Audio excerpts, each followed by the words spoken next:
Hello guys, welcome to world nursery garden.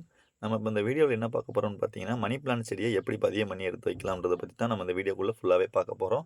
வீடியோக்குள்ளே போகிறதுக்கு முன்னால் நம்ம சேனலை சப்ஸ்கிரைப் பண்ணிக்கோங்க, பக்கத்தில் உள்ள பெல் ஐக்கானே கிளிக் பண்ணிக்கோங்க.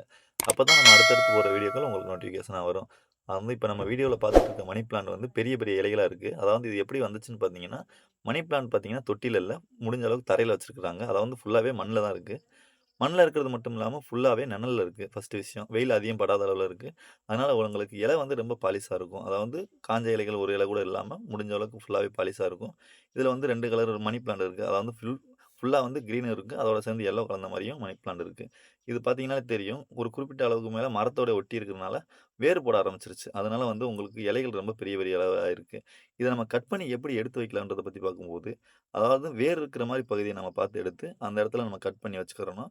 முடிஞ்ச அளவுக்கு வேர் இருக்கிற மாரி பகுதியில கட் பண்ணணும். அப்படி கட் பண்ணீங்கன்னா மட்டும் தான், நீங்க அடுத்தடுத்து ஏதாவது ஒரு இடத்துல வச்சீங்கன்னா தழுக்க ஆரம்பிக்கும். இந்த வீடியோல நீங்க பார்க்கும்போது உங்களுக்கே தெரியும். அத வந்து வேர் இருக்கிற மாரி ஃபர்ஸ்ட்டு கட் பண்ணணும். அதாவது வேர் இல்லாம வெறும் குச்சிய மட்டும் கட் பண்ணீங்கன்னா, உங்களுக்கு வேகமா காய்ஞ்சிரும். கொஞ்சமாவது வேர் இருந்தா மட்டும் தான் உங்களுக்கு திரும்பி அந்த மணி பிளான்ட் தழைய ஆரம்பிக்கும்.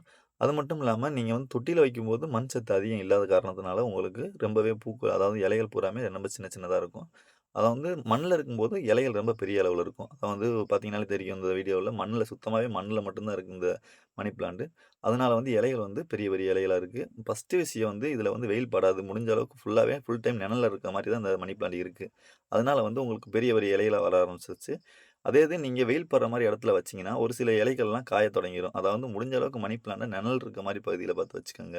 இப்படி நீங்க அதே மாரி இத பதியம் பண்ணி வைக்கும்போது, உடனே நீங்க வேற தொட்டிலயும் வச்சிடக்கூடாது. அது வந்து இந்த கட் பண்ண செடிய வந்து ஒரு 15 நாள் அளவுக்காவது வேர் போற அளவுக்காவது நீங்க வச்சுட்டு, அதுக்கப்புறம் நீங்க தொட்டியில, தரையில இந்த மாரி வச்ச பிறகு வச்சீங்கன்னா தான் உங்களுக்கு துளிர் வர ஆரம்பிக்கும். அந்த மணி பிளான்ட்ட நம்ம கட் பண்ணி வைக்கும்போது, மண்ணோட வந்து கோகோ பிட் ஆட் பண்ணி வச்சுக்கோங்க. அதாவது ஈரப்பதத்த உறிஞ்சு வச்சுக்கிறோம். உங்களுக்கு வேர் விடுறதுக்கு ஹெல்ப்ஃபுல்லா இருக்கும்.